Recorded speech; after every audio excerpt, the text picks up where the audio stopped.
इंसान जाता कहाँ है हमारे जी मरने के बाद? अगर पाप कर्म हुआ तो नरक जाता है, पुण्य कर्म हुआ तो स्वर्ग जाता है। अपने पाप और पुण्यों का भोग भोग कर फिर मृत्यु लोक आता है। पुण्य क्षीणे मृत्यु लोके विसंति। एक अपराध की भारत में ऐसी सजा है कि 20 साल सजा, आजीवन कारावास या फांसी की सजा एक ही अपराध में तो होती है। हमारे कितने ऐसे अपराध है ना भारत सरकार से दंड मिला है ना हमने प्रायश्चित किया है, तो उन पापों का फल नरक में तो भोगना पड़ेगा। अगर नरक में नहीं भोगना है तो अभी नाम जप कर लो, भगवान का आश्रय लेकर के उन पापों को नष्ट कर दो, नहीं तो तुम्हें नष्ट कर देंगे। तो कहो एक कल्प रहना पड़े नरक में ऐसे। जो हमने पाप किए हैं उसका हम यहाँ भुगतान कर सकते हैं हमारे, कि हमें जाना ना पड़े नरक? हाँ बिल्कुल कर सकते हैं, बिल्कुल कर सकते हैं।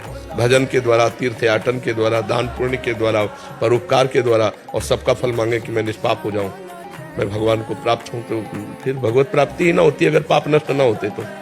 निष्पाप पुरुष ही भगवत प्राप्त होता है। तो निष्पाप तभी हो जाता है जब नाम कीर्तन, भगवान की लीला कथा श्रवण, भगवान की लीला कथा गायन, नाम जप, दूसरों को सुख पहुंचाना, इसी से हमारे पाप नष्ट होते हैं। हमारी जी समझदारी तो इसी में कि यही जब आप बुद्धिमानी तो तभी। अभी देखो पीछे वाले बैच में एक बच्चा नहीं कह रहा था मुझे भय रहता है कि मुझे मरना है, मेरे से कोई पाप न बन जाए, कोई गलती। हमका कितना बढ़िया पवित्र हृदय है, नई अवस्था है, पर वो कह रहा मैं भयभीत रहता हूँ, मेरे से कोई पाप न बन जाए। तुमका तुम बहुत अच्छे महात्मा बन जाओगे अंदर से।